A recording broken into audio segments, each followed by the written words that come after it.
We're back with a bonus conversation you'll only see here on CBS News New York. I'd like to talk to you about affordable housing. I know the governor has been pressing all over the state for people to build more affordable housing. What does that look like in Westchester County? Well, I think you've seen Westchester, Marcia, do more on housing than the other suburban counties. If you go to downtown New Rochelle, downtown White Plains, Yonkers, Harrison, you're seeing complexes right around train stations and so forth. But it's happening organically. It's happening because at a local level, we've made that commitment.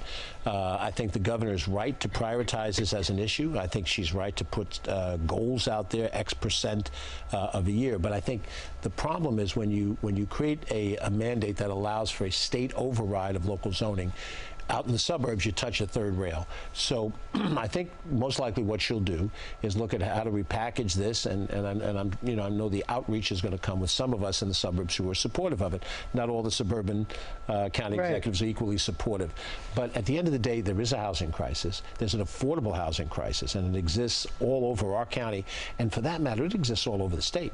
And if you can't address the affordable housing crisis, then we're not going to be able to maintain the businesses we have. Businesses will relocate out of our county, out of our state. So we're willing to work to try to come up with the right strategy. Nothing in Albany ever happens in the first shot. I learned that when I served up there.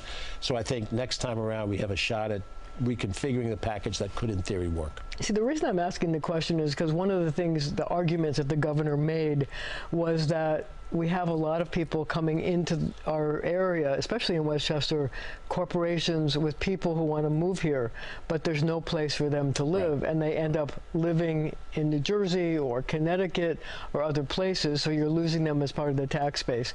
So the question is, do you feel pressure as a county executive to create more housing so that you can, bring more jobs? I do, and that's why we've used the resources of the county, whether it's capital money to help land acquisition or infrastructure improvements, or our industrial development agency to help incent certain projects.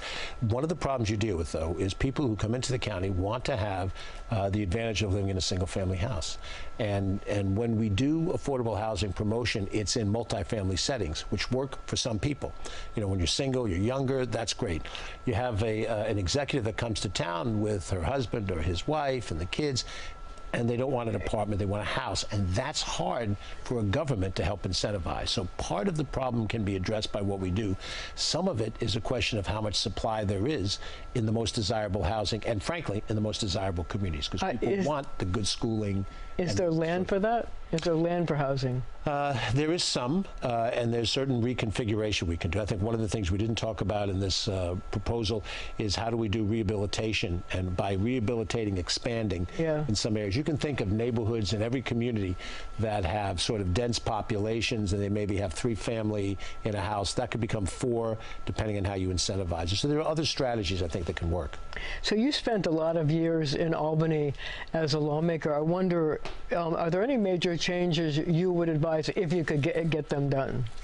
Well, boy, that's an open-ended question. I think the biggest thing for Albany during my tenure there, and I think it's still true today, is that as major decisions are made, they need to be more inclusive in who they speak to before the final arrangements are finalized in a piece of legislation or in the budget. I've been there late at night. I was never one of the 3 men in the room. I was outside the room in the chamber waiting for the 3 men to come out. But we make major decisions on criminal justice, major decisions on the environment, but we don't take the time to pick up the phone and talk to the mayor of a city or the head engineer of a DPW department or law enforcement. How will this work? So oftentimes you get something that comes out of Albany, and then it's passed and everybody loves the final product, but then it doesn't work the way it was intended to do. You need to be more deliberative in the process and more inclusive in the input. I try to do that at the county level, and let me tell you, there are times I was en route to making a mistake, and the input I got redirected us in the right direction before we made the mistake that I would have made, all factors being equal. You have to have a little humility in this business. You realize you don't know everything, and you need to consult other people. I've learned that, and I think a little more of that in Albany would be helpful.